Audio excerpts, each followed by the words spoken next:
Watch the Pulitzer Prize winner. Doug, I've never seen you treated with such disrespect. But he can handle himself. Well, that's Japanese behind you. That's what they're very aggressive. That was Japanese. They're pretty. I've never seen that.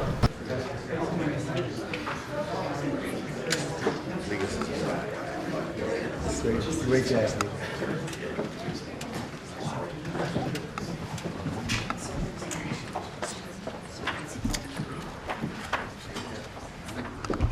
Well, thank you very much, everybody. It's great to have you, and we have a very special person, just won a tremendous election in a record-setting fashion, so you have something in common.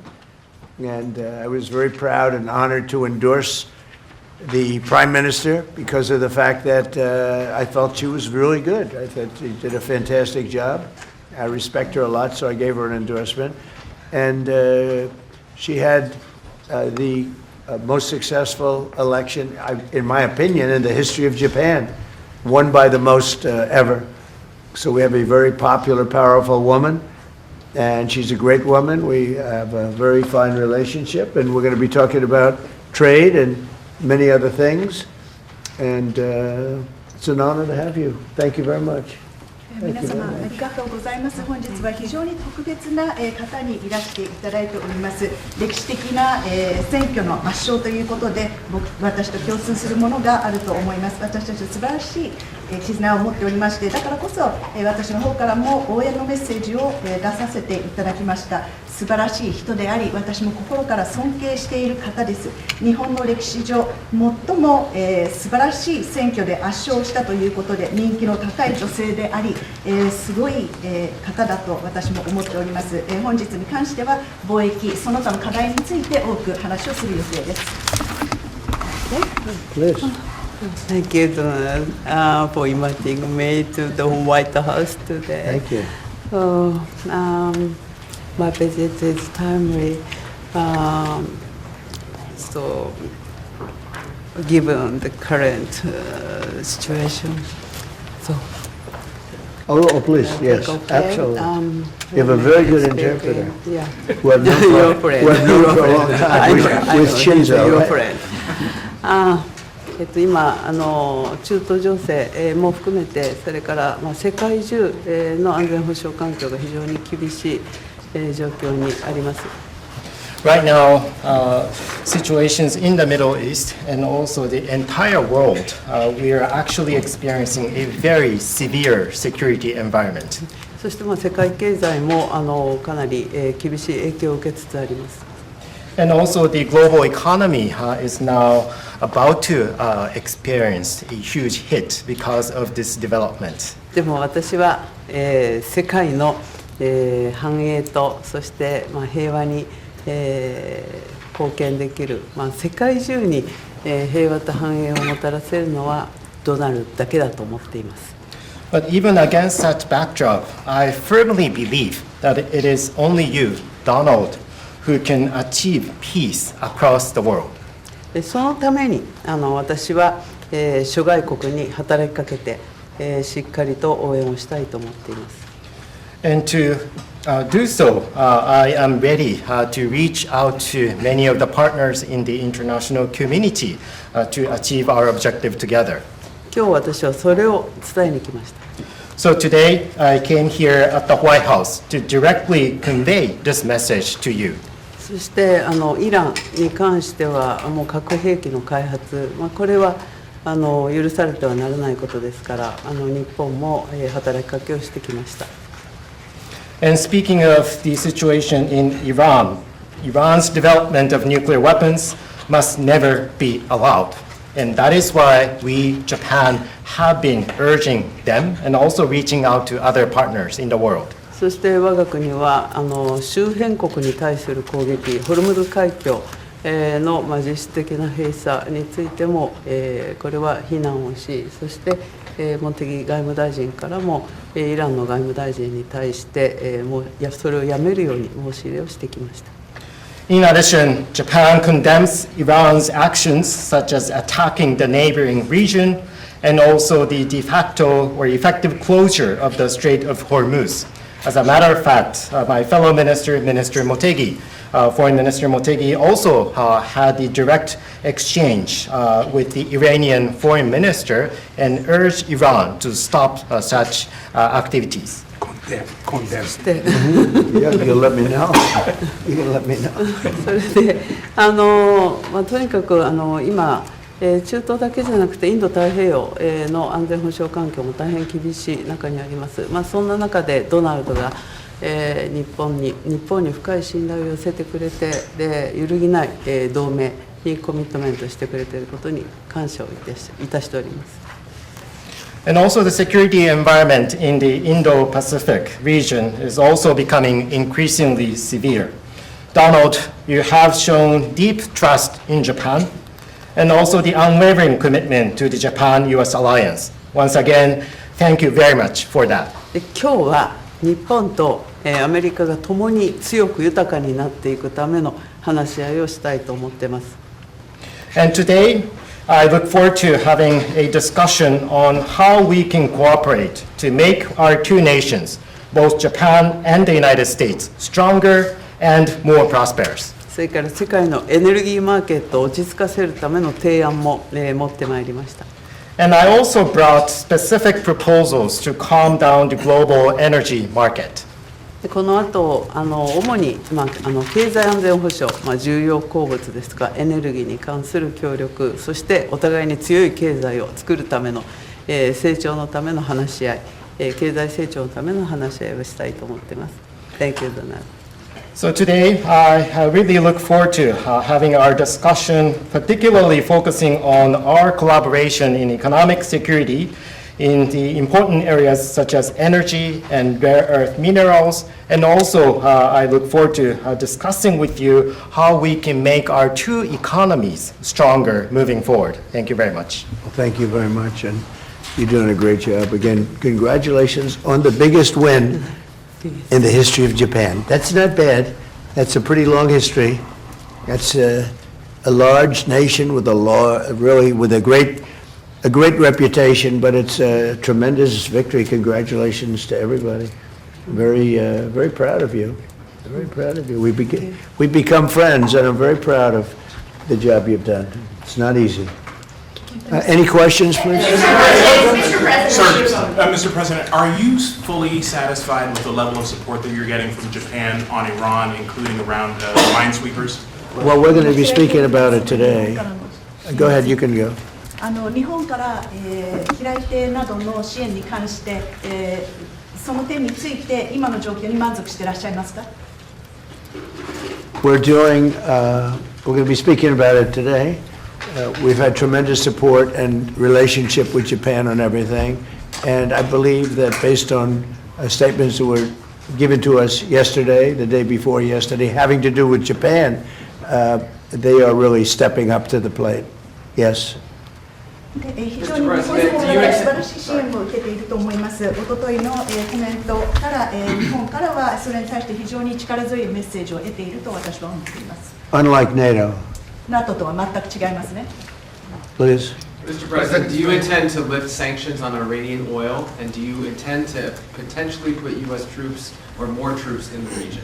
No, I'm not putting troops anywhere. If I were, I certainly wouldn't tell you. But I'm not putting troops, and we will do whatever is necessary to keep the price as low. I actually thought when I did this, look, the Dow just hit 50,000 a couple of weeks ago. They said that couldn't happen for 4 years. It wouldn't happen in my term. It's such an outrageous thing because I said it would happen. I didn't know it was going to happen that fast, but it just hit 50,000, and we did that in 1 year, not 4.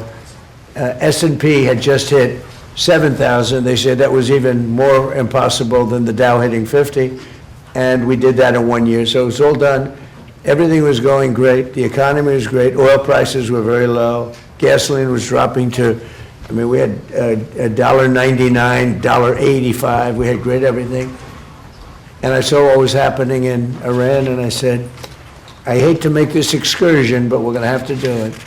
And I actually thought the numbers would be worse. I thought that it would go up more than it did. But we're doing this excursion, and when it's completed, we're going to have a much safer world. And the Prime Minister agrees with me on this. She considers it to be terrible what Iran did. I think every country does, just about every country does. Iran is a serious threat to the world, to the Middle East and to the world. And everybody agrees with me. I think virtually every country agrees with me on that. So I wanted to put out that fire. And I said, you know, if I do that, oil prices will go up, the economy will go down a little bit. I thought it would be worse, much worse, actually. I thought there was a chance it could be much worse. It's not bad, and it's going to be over with pretty soon. We've obliterated their Navy. We've obliterated their, just about everything there is to obliterate, including leadership. Their Navy's gone, their Air Force is gone, their anti-aircraft equipment is gone. We're flying wherever we want, Pete. We have nobody even shooting at us. They have, I mean, and as you know, their leadership is gone. Their leaders are gone. They pick new leaders, they're gone. They pick new leaders, they're gone. And now they're looking for new leaders again. We can take out the island if anytime we want. I call it the little oil island that sits there, so totally unprotected. And we've taken out everything but the pipes. We left the pipes because to rebuild the pipes would take years for them to do. But we are, I would say, we are substantially ahead of schedule. And I had to do this. I call it an excursion. I had to take this little excursion and do something that no other president had the courage to do. And everybody wanted to do it, but they never had the courage to do. And I don't blame them. I'm not blaming them. It was left to me, and we've done a great job. Our military is incredible. We have an incredible military. We have the strongest military in the world by far. We have the greatest equipment in the world by far. In fact, Japan buys our equipment, buys a lot of it, and we're honored by that. And that's one of the things we'll be talking. They want to buy a lot of the military equipment. So it's just an honor to have the Prime Minister. We've had a tremendous relationship. Okay. Mr. President. I think she's going to have to go first before you. Is that okay? Do you understand? Just very good. I tell you, she's. I mean, it's so nice that we don't have to sit. No, it's very good. I haven't picked up your language, so the next time you come, I'll have your language mastered. All right, go ahead. The war is almost over. Why is the Pentagon Pentagon going to ask Congress for an additional $200 billion? Well, we're asking for a lot of reasons beyond even what we're talking about in Iran. This is a very volatile world, and the military equipment, the power of some of this weaponry is unthinkable. You don't even want to know about it. Oh, you could end this thing in 2 seconds if you wanted to, but we are being very judicious. But we want to do, don't forget, Biden gave away, I rebuilt the military in my first term. Biden gave away so stupidly to Afghanistan a lot. He didn't want to move it. He was too lazy, too stupid to move it. But it was a very small amount. It was a lot, but it was very small relative to what I purchased and what I built. We want to have vast amounts of ammunition, which we have right now. We have a lot of ammunition, but it was taken down by giving so much to Ukraine. They gave so much. Biden gave $350 billion worth of cash and military equipment to Ukraine, and he didn't rebuild anything. Fortunately, we have a lot. We have a tremendous, unlimited supply of what you'd call middle and upper middle armaments and military equipment, munitions, armaments, but munitions in particular. At the high end, we have a lot, but we're preserving it. We don't really need it. But we're building, our manufacturers of military equipment are building at a level they've never seen before, they've never done before. Pete's in charge of it with all of us, really, but Pete's been very strong on it. The general and Pete, myself, the whole group. And Raytheon is building 4 factories. Lockheed is building 5 or 6 factories, and they're building them fast, because we had a very tough meeting with them. They were going out and buying back stock for $51 billion in one case. They spent $51 billion buying back stock. Now they're not allowed to do that. And they are now building a tremendous, there's never been anything like it, what's taking place right now. So we're in very good shape, but we want to be in the best shape we've ever been in. We were that, when I rebuilt the military, we were in great shape, and then Biden blew it, and he didn't do anything. He didn't do anything. And if you listen to the Democrats, they don't even want to have a military. Now you see how important it is. But we have the strongest military in the world. We have the best equipment. We make by far the best equipment. The other night, they had 114 rockets shot at a certain location, and out of 100 highly sophisticated rockets, out of 114 sophisticated rockets, every single one of them was shot down with our equipment, all our equipment. It's amazing, actually, how good it is. So we want to be sure, and it's a small price to pay to make sure that we stay tippy-top. Mr. President, last Mr. President, you said... Mr. President, the Treasury Secretary this morning said there were defections among Iranian leadership. Are you aware of that, and is there anybody the U.S. can work with as a leader going forward? Well, we have a man named the Treasury Secretary here, so maybe he wants to discuss it. Does anybody know, do you know who he is? Central Casting. Yeah, so Ed, we are seeing the defections at all levels as they're starting to sense what's going on with the regime. It doesn't get reported here in the U.S. very well, but we are trouncing them from the air, and the regime will probably collapse within itself. At Treasury, we've seen where they've wired their money out of the country. We're coming for that. We're going to get it back to the Iranian people. Mr. President, seeing defections? Israel. There's a lot of military defections also. You have a lot of military defections in Iran. I don't blame them. Thank you, Mr. President. Have you talked to Prime Minister Netanyahu about attacking the oil and gas fields? Yeah, I did. I told him, don't do that, and he won't do that. We didn't discuss. We do, we're independent, we get along great. It's coordinated, but on occasion, he'll do something, and if I don't like it, and so we're not doing that anymore. And the last one, if I could, the Fed chairman told me yesterday that he plans to stay until a new Fed chairman is confirmed, and he also plans to stay on the board until the investigation of the Federal Reserve is done.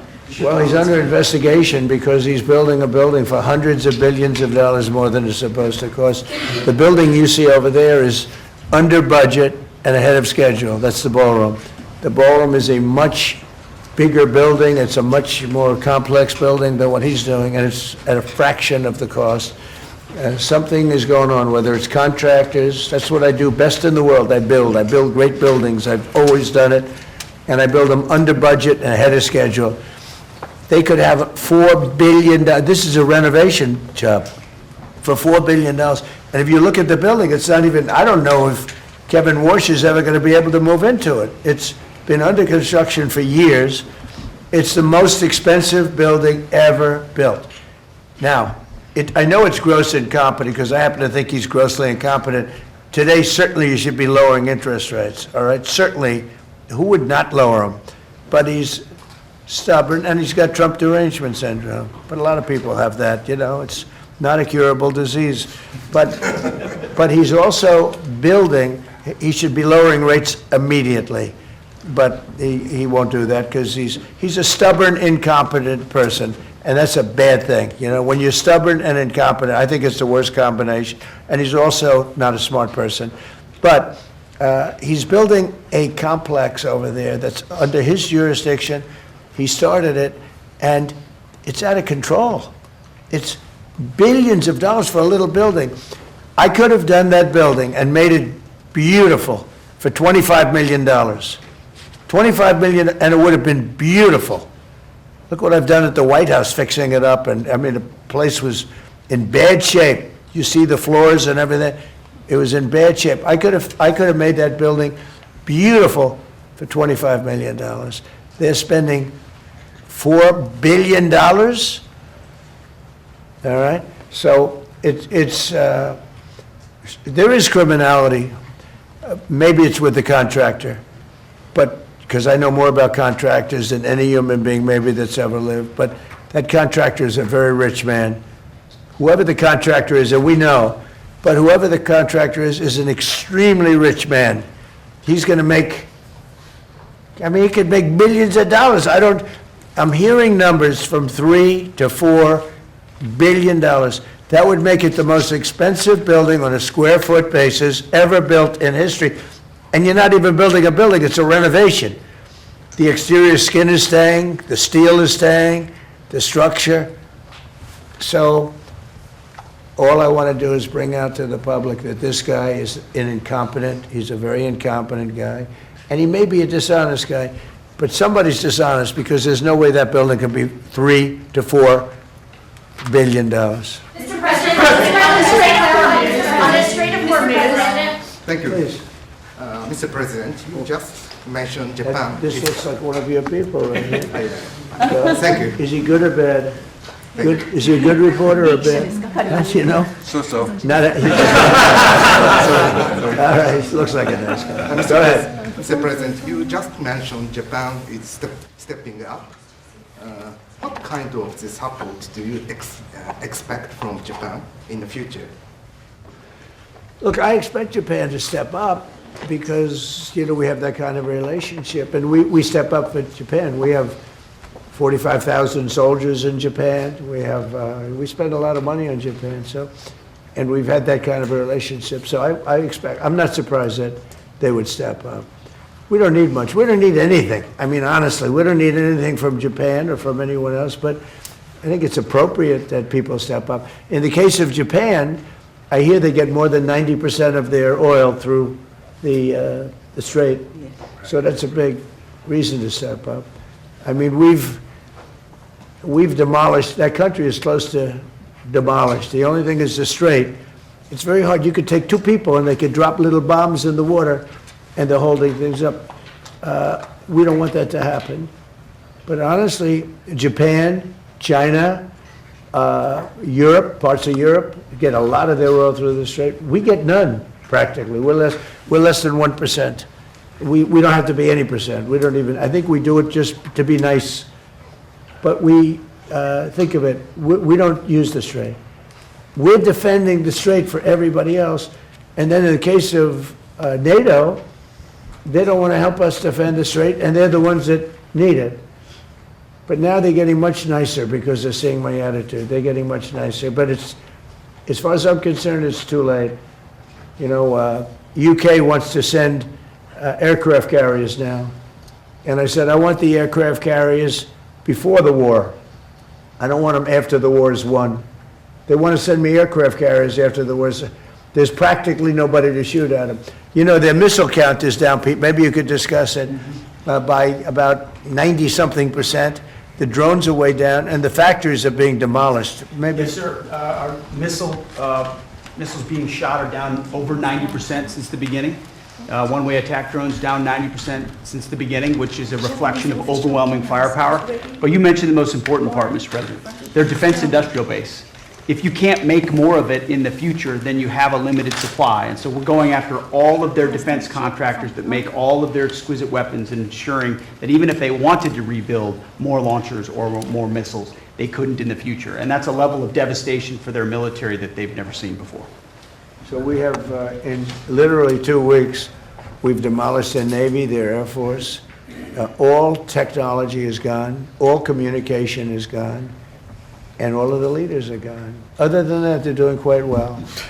Okay, how about one more question for the Prime Minister? Let me pick a beautiful-looking person from Japan. A question for the Prime Minister. Go ahead.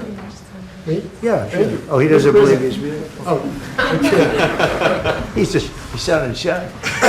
Go ahead, people, of course, know Japan and U.S. are very good friends. But one question: why didn't you tell U.S. allies in Europe and Asia, like Japan, about the war before attacking Iran? So we are very confused about we Japanese citizens. Well, one thing, you don't want to signal too much. You know, when we go in, we went in very hard, and we didn't tell anybody about it because we wanted surprise. Who knows better about surprise than Japan? Okay? Why didn't you tell me about Pearl Harbor? Okay? Right?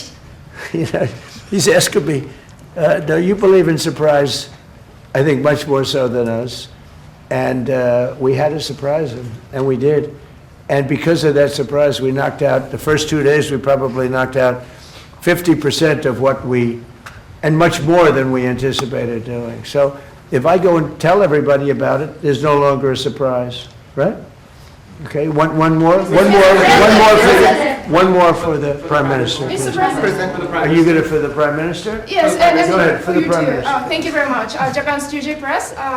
Japan's biggest concern is China. Now they're giving us export control and very harsh terms to criticize us. So could you plan? Will you plan to bring out relationship between Japan and China while you are there? Yeah. Well, I'll be going to China very quickly, but I think I'd really like to have the Prime Minister talk about China because I know they have a little bit of an edgy relationship, and I'd just like to know where it stands, how you're doing with China. So, please. で日本はいつも中国に対してオープンです。会話はオープンにしています。それから冷静に対応しています。でとにかく米中関係も含めてですね、これが地域の安定、それから世界のサプライチェーン、これに貢献するものであることを願っています。日本は常にオープンです。So first of all, Japan has been consistently open to dialogue with China. And also, second, we have been addressing our relations with China in a calm manner. And also speaking of the U.S.-China relationship, my sincere hope is that the relationship will be something conducive for regional security and also ensuring the global supply chain in the world. Once again, I would like to reiterate that Japan has been consistently open to dialogue with China. And I think we're going to have a great trip. The trip has been postponed for about a month and a half. It's been reset, and we look forward to it. And I'll be speaking Japan's praises when I'm in China with President Xi. But we're going to have some good talks today. And I think mostly about trade, because they want to do a lot of trade. They're a tremendous purchaser of our energy, our oil, gas from, in particular, Alaska. Because Alaska, believe it or not, is very close. It's much closer than any other source. It's It seems a little cold compared to, but it's just a short trip. So that's something that we will talk after the press corps leaves. We'll be discussing trade, and a lot of the talk will be about energy. Thank you very much, everybody. Thank you, President. Thank you, President. Thank you, President.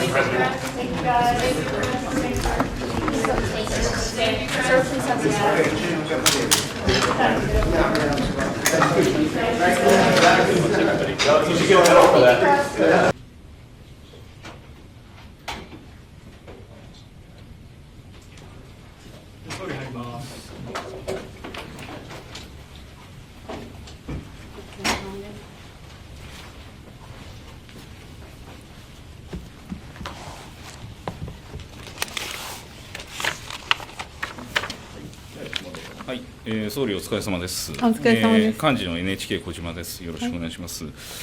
先ほどの日米首脳会談ですけれども、幅広い分野で協議がなされたと思いますけれども、会談の内容、それから成果についてご説明いただきたいと思います。また、イラン情勢については、会談の冒頭、総理の方から切り出されましたけれども、この理由とですね、会談全般におけるイラン情勢のトランプ大統領の反応について、教えていただきたいと思います。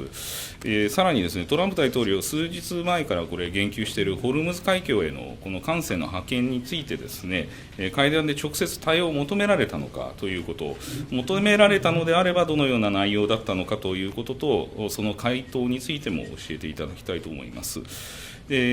さらにですね、トランプ大統領がの訪中、今後予定されてますけれども、この会談の冒頭でトランプ大統領から、中国についても話をするというような話ありましたけれども、会談における中国についての議論の内容、それから安全保障分野で防衛費の増額について要求があったのか、さらに日米合意に基づく対米投資第2弾で進展があったのか、この点について、教えていただければと思います。はい、お疲れ様でございます。